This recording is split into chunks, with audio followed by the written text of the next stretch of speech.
They were celebrating in my living room when she said it. My name's Owen. I'm 33, and for the past decade I've lived what most of my family would call a quiet life. I'm not flashy. I don't post much. I don't beg for approval. And because of that, I've learned one consistent truth about my family. If you're not demanding attention, you're forgotten. Or worse, labeled the backup. Growing up, I was always the other son. My younger brother, Connor, was the golden child. Athletic, charming, loud in all the right ways. If he broke a window playing football, it was boys being boys.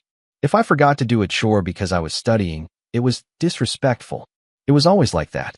Every compliment I got was framed around Connor. You did well on your test. Owen, maybe you'll catch up to your brother someday. But I never made a fuss.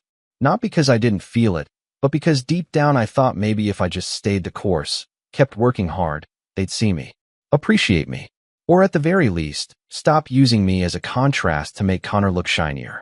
I graduated early, got a job in tech, and eventually bought a modest but beautiful home just outside the city. I didn't announce it. I didn't invite anyone over for a tour. I just built my life, one step at a time. And when the pandemic hit and remote work became permanent, I poured my energy into renovating the house with my own hands. It was a labor of love. Every tile, every shelf, every little detail. It became my sanctuary, my space, which made it all the more insulting when my mother referred to it as Connor's future home. That moment didn't happen overnight. The lead-up took years, and it started with a phone call 6 months ago. "Hey, sweetie," my mom said in that sing-song voice she uses when she wants something. "Connor's looking for a place to propose to Natalie. You remember Natalie, right?" "Of course. That's his girlfriend. She's a fiancée now, technically," she said, giggling. "He's going to pop the question soon, and we were thinking it might be nice to do it at your place." I hesitated. Not because I didn't want to be generous, but because of the way she said, "we." "My place?" I asked, already knowing where this was going. "Well, it's just, Connor wants something intimate, and your backyard is just so lovely with the lights and that wooden deck you built. Oh, and that little fire pit area. Remember when you showed me that? It's perfect, and you wouldn't even have to worry about anything. We'd handle food, decorations, everything. So it's a proposal?" "Yes, and then a little celebration afterward. Just close family and a few friends." I said yes. Like an idiot, I said yes. Partly because I figured it'd be a small event, and partly because, I won't lie, a part of me was flattered. It felt like they were finally acknowledging that I'd made something of myself. That maybe, for once, my space was worth showing off. That illusion didn't last long. The proposal turned into an engagement party, then a rehearsal dinner. And before I could catch my breath, they were calling it the family estate.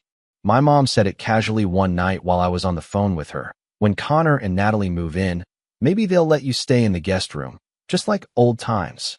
I laughed. She didn't. It took everything in me not to say something then, but I was still clinging to this delusion that maybe it was a joke. Maybe they didn't mean it.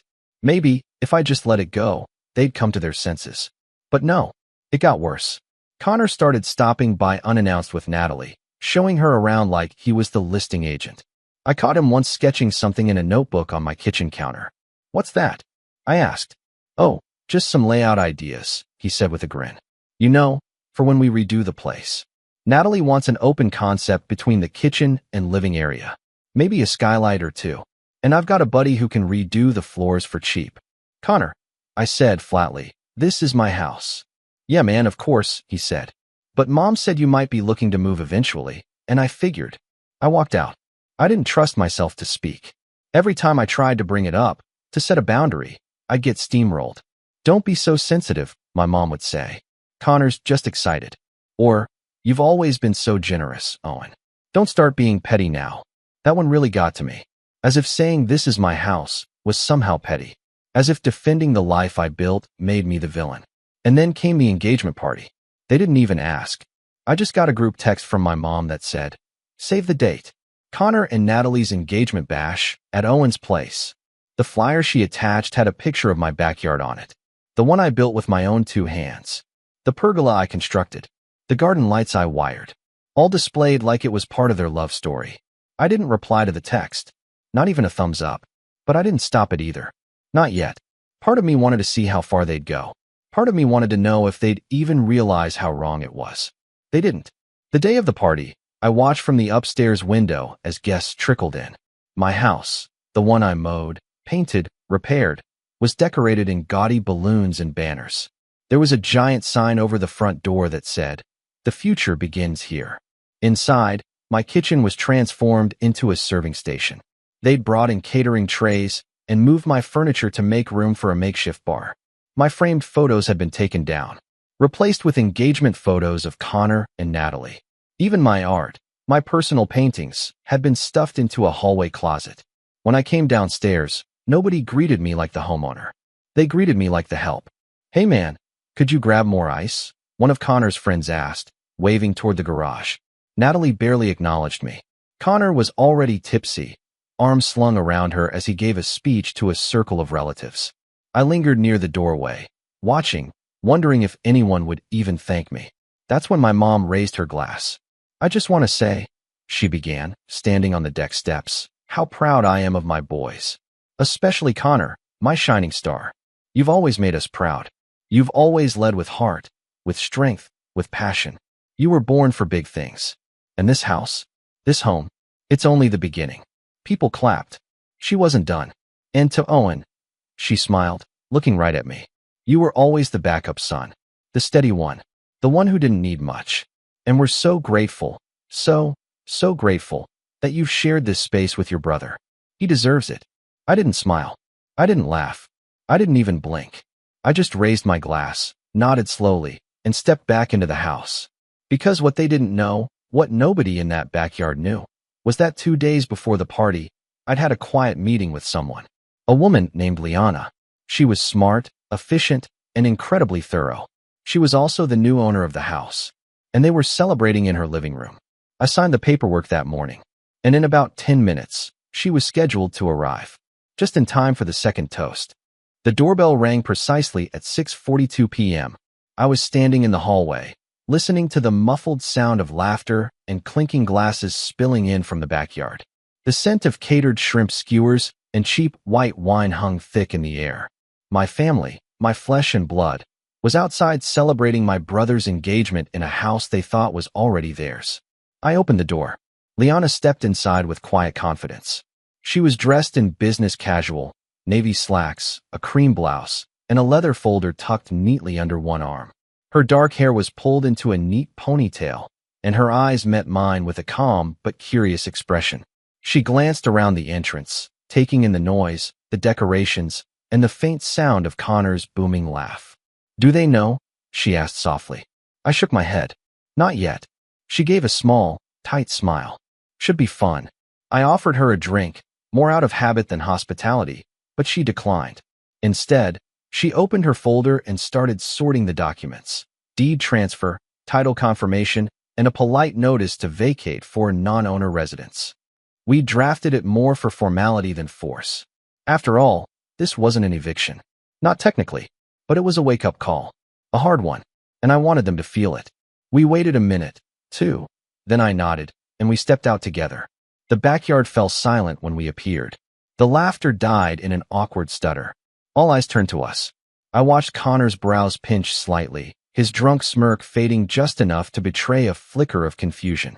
My mom, still holding her wine glass from the last toast, squinted at Liana like she was an unexpected tax collector. "Everyone," I said calmly, "this is Liana. She owns the house now." For a moment, no one said anything. Then my dad, who hadn't spoken much all evening, as usual, chuckled and said, "Don't be dramatic, Owen." But Liana stepped forward, offering a polite, measured smile. "Actually, he's not. I finalized the paperwork this morning. I'm the new legal owner of this property. You're all welcome to stay for the rest of the evening, of course, but after tonight, this is no longer a family residence." Connor stood up slowly from his seat near the fire pit. "Wait, what are you talking about? This is my brother's house." "It was," Liana said, not unkindly, "until he sold it." My mother's face drained of color. "You're joking." "I'm not." "Why would you do that?" she snapped, turning on me. "Owen, this is your brother's engagement party." "Exactly," I said.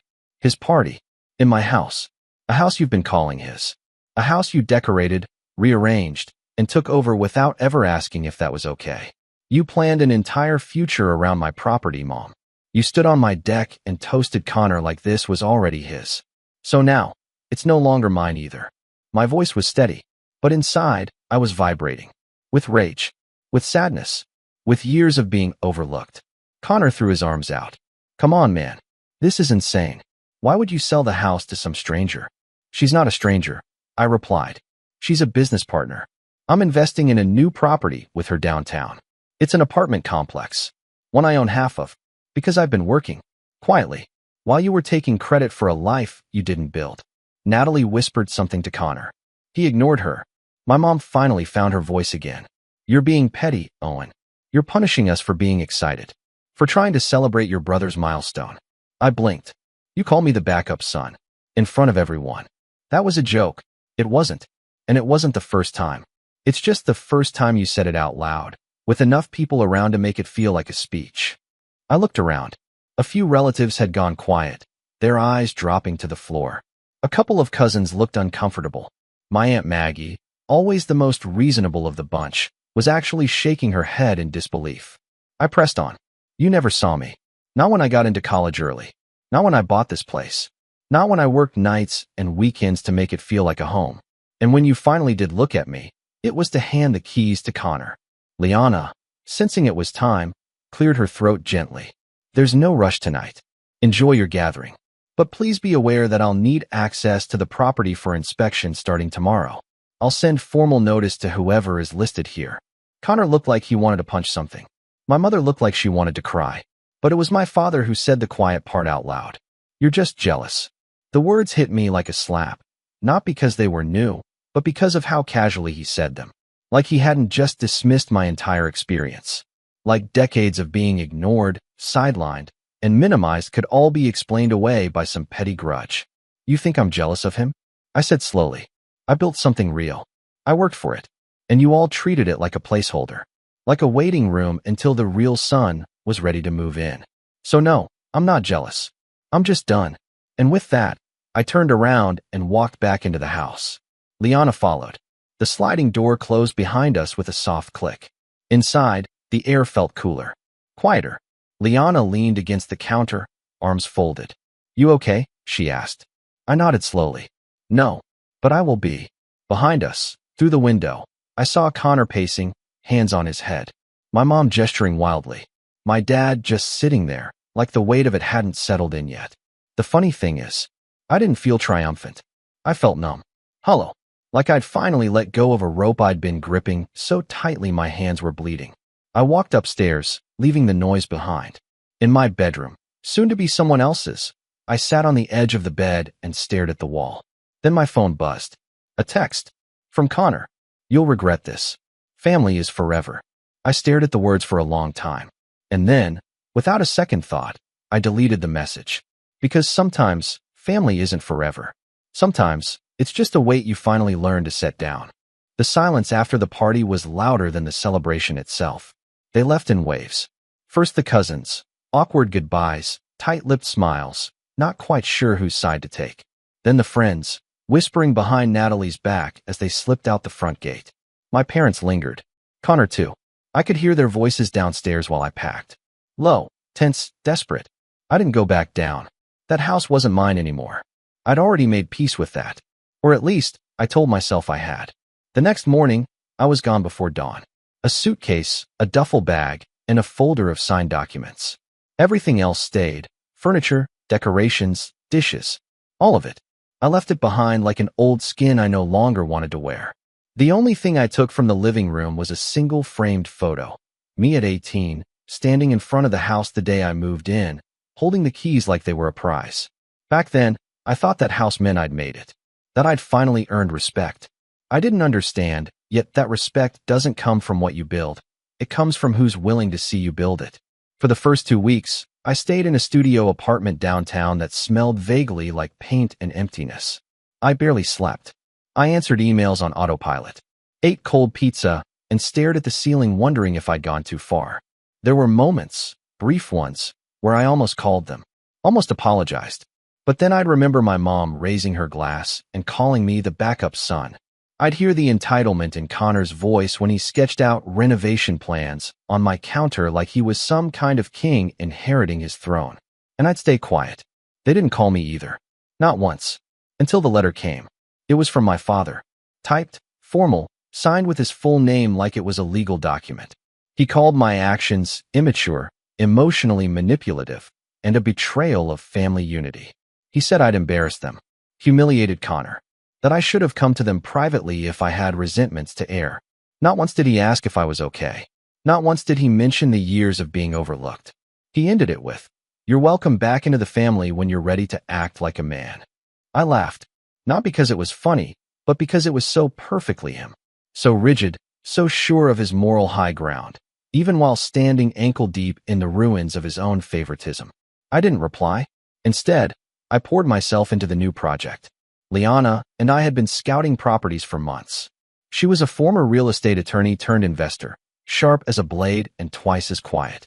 We'd met at a conference where I gave a small talk on property tech integrations. She approached me afterward, asked smart questions, and over the next few coffees, we discovered a shared obsession with long-term vision. The apartment complex wasn't fancy. Not yet. It was a half-gutted brick building on the edge of a rapidly growing district. Most people wouldn't have looked at it twice. But to me, it had something the house never did, potential not tied to anyone's approval.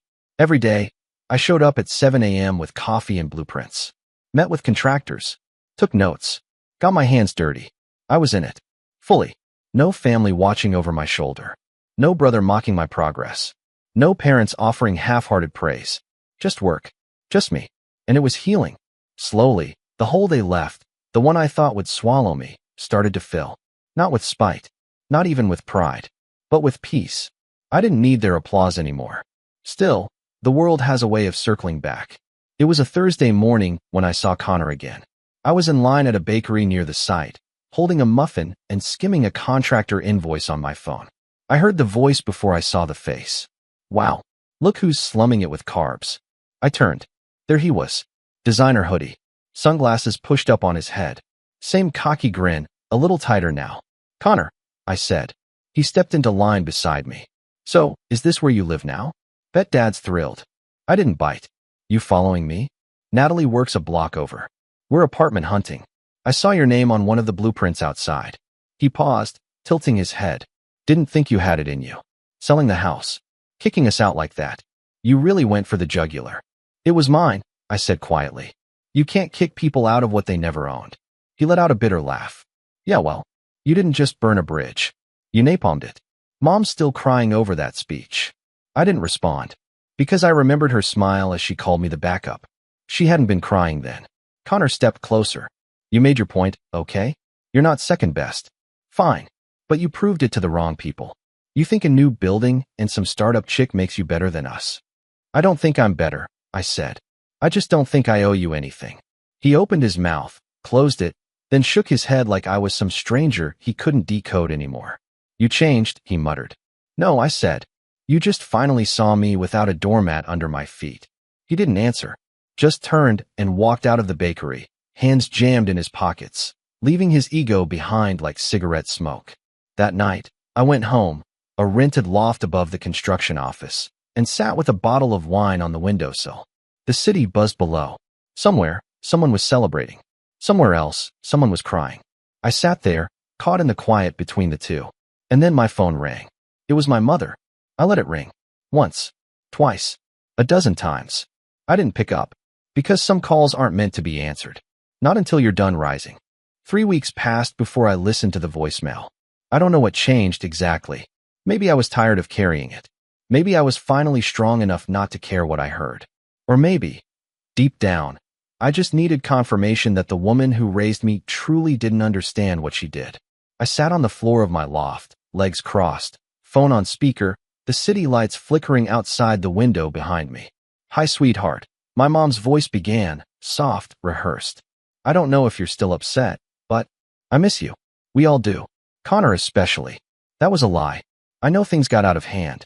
Maybe we said things we shouldn't have. But you have to understand, family makes mistakes. It doesn't mean you cut them out. You've always been the steady one, Owen. The strong one.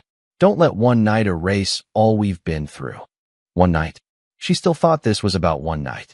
She didn't mention the years of comparison, the disregard, the way they used my home like a stage for someone else's story. She didn't mention calling me a backup son. It was all swept into the catch-all excuse of family makes mistakes. And then came the kicker. Anyway, I know this isn't your concern, but Connor and Natalie are struggling a bit. They were really counting on that house. They've been looking at apartments, but it's just not the same. I was wondering if maybe you could help, even just with a down payment. We all know you're doing well now. I paused the message, laughed, put the phone down and walked into the kitchen, poured myself a drink, and stared at the ceiling. It was astonishing, the entitlement, the delusion. Not even a full apology, just a roundabout way of saying, you're strong, so give us what we want. Again, that's when the idea hit me. Not out of spite, not even anger, but something colder, sharper, surgical. I wouldn't yell. I wouldn't argue. I wouldn't try to make them understand. I'd just show them. And I'd do it in the most poetic, irreversible way possible. There was a small, neglected property just 4 blocks from where Connor and Natalie were currently renting. A tired 2-bedroom duplex with warped floors, outdated plumbing, and a sagging fence. It had been on the market for almost a year, and no one wanted it. But it had one thing going for it. Location. I bought it. Quietly. Under my LLC. Paid cash. And then, over the next 2 months, I renovated it. Not into a home, but into a model unit. Every surface was cleaned, every fixture replaced, every inch repainted. The yard was transformed into a charming garden patio. The interior had a showroom shine. I even left a set of custom-stamped brochures on the kitchen island, listing rental terms under a fake property management name I'd created, Bright Pine Living. Then I did what they never expected. I reached out. Not directly, no. I had an assistant place a rental listing on all the major sites, knowing full well that Natalie was browsing daily. The photos were gorgeous. The price was steep, but just within range. And the location? Prime. Within 48 hours, they scheduled a tour. I made sure I wasn't there. Instead, I installed hidden cameras. For security, of course. Not audio, just visuals. I watched the footage later, alone, with a glass of wine and a blank expression. Natalie walked in first. Her face lit up. Connor followed, nodding approvingly, running a hand over the fresh countertops. They moved from room to room like it was a dream come true. She sat on the couch. He opened the brochure. And then he froze. Because right there, under the management section, was a signature line. Owen Whitmore, owner. His face went pale. Natalie asked something. I couldn't hear, and he showed her the paper. She looked confused, then concerned, then angry. They left quickly. I never heard from them. A week later, the property was rented to a nice couple with a toddler and a golden retriever. I gave them a discount, told them to treat it like their forever home. It was never for Connor. It never would be. The final blow came quietly. Remember the house I sold? The one they celebrated in like it was already theirs? Liana and I flipped it. Didn't even have to try hard. The renovations I'd done years ago were still fresh, and the market was on fire. We listed it high. Got 3 competing offers within a week. Sold it to a retired couple from Vermont who wanted to downsize into something warm and peaceful. As part of the close, we filmed a video walkthrough for promotional content. Just a little footage of the house in sunlight, drone shots of the garden, and a calm voiceover describing the features. I uploaded a copy to YouTube. Then, without fanfare, I emailed it to my mother with a one-line message. Here's the house you toasted in. Thought you'd want to see how it turned out. She never replied. I haven't seen my family since. No calls. No texts. No passive-aggressive Christmas cards. Just silence. And peace. Because here's the truth. I didn't need revenge to feel better. I needed distance.